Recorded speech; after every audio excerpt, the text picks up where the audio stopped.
जितने लेवल पर शिकायत की गई, जिस तरह से बूथ पर भी ईवीएम खराब हुई, जहां पोस्टल बैलेट वगैरह सब बक्से वगैरह मिले, कचरे के ढेर में जो है, कचरे के गाड़ी में जो है ईवीएम मिली, वो जो सारी चीजें हैं वो इस बात को, मेरी बात को पुख्ता करती हैं कि ईवीएम में गड़बड़ी है। दूसरी बात, एक चीज और, ईवीएम में गड़बड़ी है, इसे मुझे कहने की बार बार जरूरत नहीं है, ये तो सुप्रीम कोर्ट कह चुका है कि ईवीएम से जो 8 अक्टूबर 2013 का उसका जजमेंट है, सुप्रीम कोर्ट ने सुब्रमण्यम स्वामी बनाम इलेक्शन कमीशन ऑफ इंडिया, उसमें साफ कह चुका है कि ईवीएम से free, fair and transparent election संभव नहीं है। तो सुप्रीम कोर्ट जब कह रहा है तो किसी और के कहने की जरूरत भी नहीं। दूसरी बात, आपको जो 2 चीजें मैं बताता हूं, कोई भी इस बात पर ध्यान नहीं देता कि ये चुनाव इतने फेज में क्यों कराया जाता है।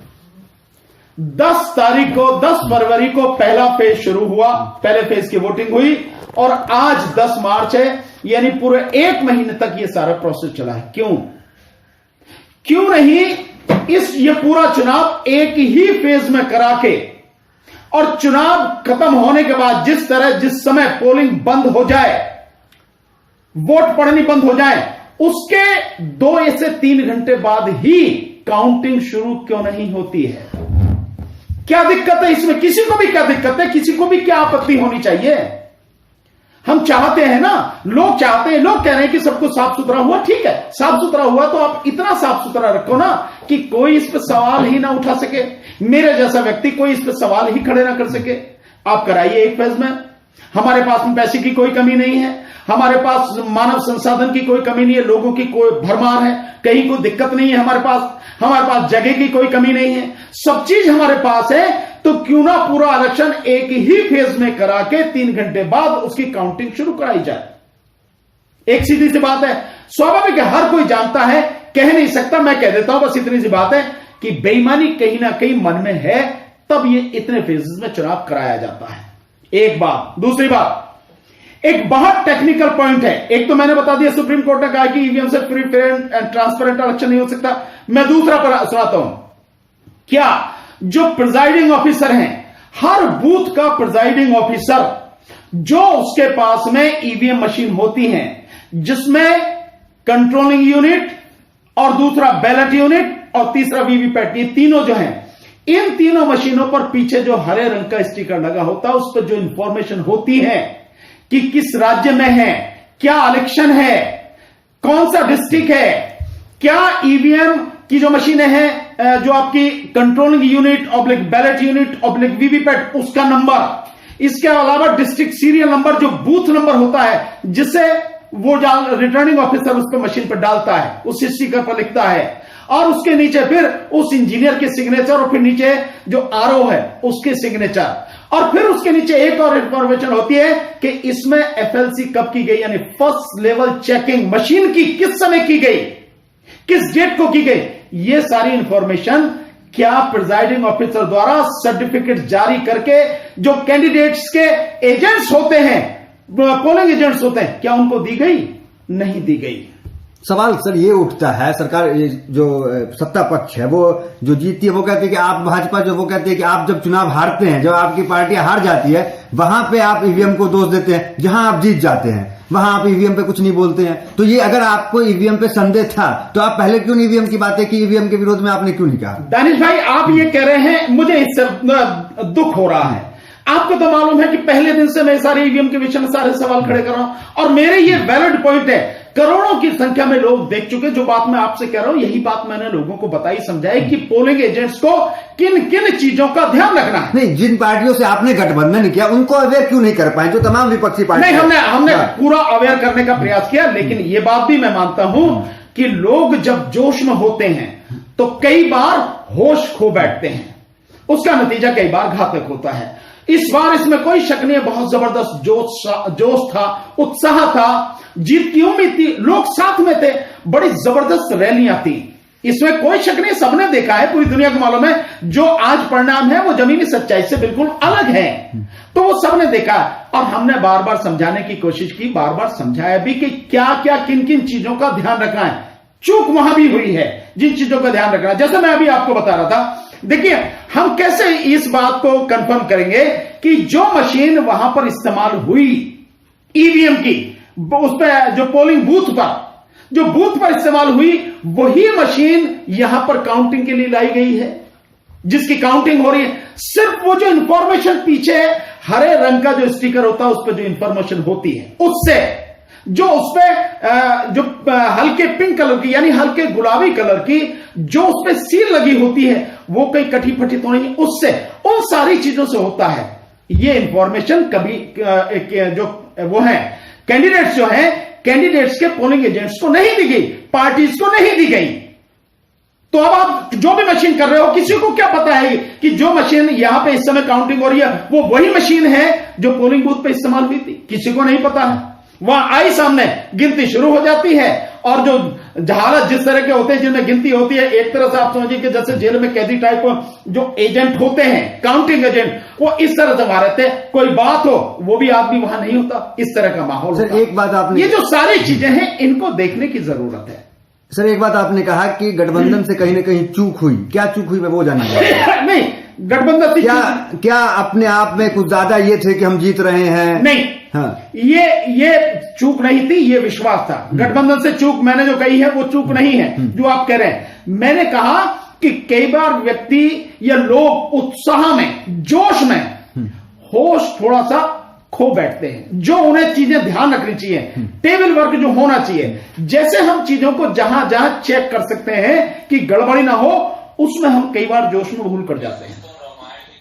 उन चीजों के विषय में मैं बात कर रहा हूं। जैसे मैंने ईवीएम के विषय में क्या क्या चीजें सावधानी बरतनी चाहिए मैंने वो बताई, लगातार लोगों को बताने का प्रयास किया, पर मैंने देखा कि लोग उस पर ध्यान नहीं दे रहे हैं, और अब वो सारी चीजें आपके सामने आ रही। आगे क्या कदम होगा ये जानना चाहिए। देखिए, कदम बहुत सीधा है, लड़ाई अनवरत चलेगी जब तक जो है ये कोई छोटी मोटी लड़ाई नहीं है, ये केवल सत्ता की लड़ाई नहीं है, ये विचारधारा की लड़ाई है, ये देश को बचाने की लड़ाई है, देश की जनता को बचाने की लड़ाई है। ये लड़ाई लगातार चलेगी, ये संघर्ष यहीं रुकने वाला नहीं है, ये संघर्ष आगे चलेगा। हां, अब ये संघर्ष और कठिन हो गया है, और आगे आने वाले समय में लोगों को समझना पड़ेगा, लोगों को जानना पड़ेगा कि असली लड़ाई क्या है, कैसे लड़नी है, कैसे उन्हें टेबल वर्क करना है। केवल हम फील्ड में ही जोश दिखाएं वो नहीं, हमें मेज पे बैठ के भी पूरी रणनीति बनानी पड़ेगी, रणनीति को लागू करना पड़ेगा। वो सारी चीजें चलेंगी आगे, बिना उसके कुछ होना नहीं, क्योंकि 2024 का जो चुनाव है वो सामने है। कोई समझे, कोई कुछ भी समझ सकता है, लेकिन मैं ये मानता हूं कि केवल 2 साल है, और 2 साल केवल और केवल यही काम होना चाहिए 2024 के चुनाव के लिए, और बाकायदा बैठकर रणनीति बनाई जाए। गठबंधन के जितने भी साथी हैं वो सारे साथी मिलकर बैठ के विचार करें, और विचार करके एक व्यापक रणनीति बना के, एक स्ट्रॉन्ग रणनीति बना के उसको इंप्लीमेंट करें नीचे तक, तब जाके ये सारा बदलाव होगा। तो क्या सलाह होगी अखिलेश यादव को माने या गठबंधन को, आपकी तरफ से क्या सलाह होगी? क्योंकि कहा जा रहा है कि 24 का रास्ता जो है बीजेपी के लिए अब तो साफ नजर आ रहा है कि 24 वो जीत रहे। ऐसे में एक आंदोलन का क्या रुख हो? ईवीएम को लेकर आंदोलन होगा, क्या कुछ होगा? लोग सड़क पे उतरेंगे, आपकी पार्टियां सड़क पे उतर के विरोध करेगी इन चीजों का? नहीं, देखिए, ईवीएम के विषय में हम तो आंदोलन करेंगे, हमें कोई शक नहीं। हम जानते हैं कि जब तक ईवीएम में आप बीजेपी को नहीं हरा पाएंगे, ईवीएम को तो हटाना ही पड़ेगा, नहीं तो 2024 का चुनाव, पहले तो मुझे यही लगता है कि शायद अब के बाद जब 2024 का चुनाव शायद होगा नहीं, पर अगर फिर भी होता है 2024 का चुनाव और वो ईवीएम से होता है, तो आप बीजेपी को नहीं हटा सकते। तो बीजेपी को हटाने के लिए ईवीएम को हटाना जरूरी है। हम उस पर जमीन पर आंदोलन करेंगे, बाकायदा एक रणनीति जो हमने अपनाई है उसको और दोबारा से जो उसमें सोचेंगे, विचार करेंगे कि क्या होनी चाहिए, और बेस्ट जो पॉलिसी है, एक रणनीति है, उसको बनाकर हम इंप्लीमेंट करेंगे। हम आंदोलन ईवीएम के विषय में करेंगे, हमें मालूम है, इसमें हमें कोई शक नहीं है। और रही दूसरी बात, तो बाकी जो गठबंधन के साथी हैं सब बैठ के डिसाइड करेंगे और विचार विमर्श करेंगे कि आगे किस तरह से चलना है, क्योंकि मिलके ही सबको चलना पड़ेगा। अलग अलग कोई भी कुछ नहीं कर पाएगा। मिलके चलेंगे तो निश्चित रूप से सफल होंगे, और रणनीति बेहतर तरीके से बनानी होगी। नहीं बनेगी तो दिक्कत सामने खड़ी होगी। यही स्थिति। सर, एक पॉइंट यहाँ पे ये निकल के आ रहा है कि आप लोग या जो पार्टियां शिक्षा, रोजगार, तमाम विषय पे जो बात कर रही थी, उनका क्या परिणाम हुआ वो देखे। तो एक ये कहा जा रहा है कि अब जो हिंदुत्व को छोड़कर, हिंदुत्व को साइडलाइन करके अगर कोई पार्टियां चुनाव लड़ती है तो उसका वजूद नहीं होगा राजनीति में। नहीं, मैं नहीं मानता। अगर ये वाली बात है तो फिर तो इसमें तो बीजेपी ही है भाई, हिंदुत्व की सबसे बड़ी ठेकेदार तो वही है सब कुछ। ऐसा मैं नहीं मानता जैसा आप कह रहे हैं। देखिए, इस चुनाव में भी हम सबने देखा, मीडिया के लोगों ने देखा, जमीनी सच्चाई जो है जमीन पे देखा उन्होंने। बेरोजगारी मुद्दा था, बड़ा भयानक मुद्दा था, बड़ा जबरदस्त मुद्दा था, और बेरोजगारों में, नौजवानों में बहुत जबरदस्त उत्साह था, जोश था। तो सर वही मेरा भी सर बार बार सर एक सेकंड सर, आपसे मैंने पहले भी सवाल किया था कि सर आपके ये रोजगार बेरोजगारी तमाम मुद्दे पे योगी जी का हिंदुत्व मॉडल भारी तो नहीं पड़ेगा, वही हुआ। योगी जी का हिंदुत्व मॉडल भारी नहीं है। योगी जी का, या यूं कहो कि बीजेपी का जो ईवीएम मामला है ये भारी है। ईवीएम ही भारी है, अन्यथा कुछ भारी नहीं है। रोजगार का मुद्दा था, महंगाई का मुद्दा था, और जो स्वास्थ्य सुविधाओं का मुद्दा था, कोरोना में जो मौतें हुई, किस तरह से गंगा में बहती हुई लाशें और आप इलाहाबाद की रेती में गड़ी हुई लाशें, वो सारे मुद्दे थे। और किसानों का मुद्दा था, गन्ना किसानों का मुद्दा था, मजदूरों का मुद्दा था, महंगाई का मुद्दा था, सारे मुद्दे थे, इसमें कोई दिक्कत नहीं थी। और सुरक्षा का भी मुद्दा था, कभी ये कोई सोचता हो सुरक्षा का मुद्दा भी था, शिक्षा का भी मुद्दा था, सारी चीजें थी। और साथ में आपको बताऊं कि 2004 में जो पेंशन उनके जमाने में, अटल बिहारी वाजपेयी जी के जमाने में पुरानी पेंशन बंद की गई, वो पेंशन भी मुद्दा था, जिसके लिए माननीय अखिलेश जी ने घोषणा की कि हम आएंगे तो पुरानी पेंशन जो व्यवस्था है उसको लागू करेंगे, और उस पर उन्हें बड़ा जबरदस्त समर्थन मिला सरकारी कर्मचारियों का। मुद्दे सारे थे, और सारे मुद्दे जबरदस्त तरीके से जनता में घूम रहे थे। और एक और जो सबसे बड़ा मुद्दा था, जो आप चलेंगे पहले दूसरे चरण से लेकर आखिर तक, तो बहुत ही बड़ा, कभी कभी तो लगता था कि वही शायद सबसे बड़ा मुद्दा है, जो छुट्टा सांड और गायों का मुद्दा था, जो आवारा पशु थे उनका जो मुद्दा था, वो मुद्दा कई जगह बहुत बड़ा बन गया, और वो बहुत कड़वी सच्चाई थी, लोग उससे बहुत परेशान थे। सारे मुद्दे थे, लेकिन ईवीएम, हमारे विचार से ईवीएम पूरी तरह से इन पर भारी पड़ गई, अन्यथा मतलब ही नहीं था। तो ईवीएम की जीत आप कहेंगे? मैं बिल्कुल, मुझे इसमें कोई शक नहीं है, मैं जानता हूं, मेरे पास ये सारी चीजों की अच्छी तरह से जानकारी है। ईवीएम निश्चित रूप से मुद्दा है। मैं फिर कहता हूं, ईवीएम हटा दीजिए, फिर चुनाव करा लीजिए, आप कल ही करा लीजिए, आज तो जीते हैं ना, आप कल ही करा लीजिए, बैलेट पेपर से पता लग जाएगी सच्चाई आपको।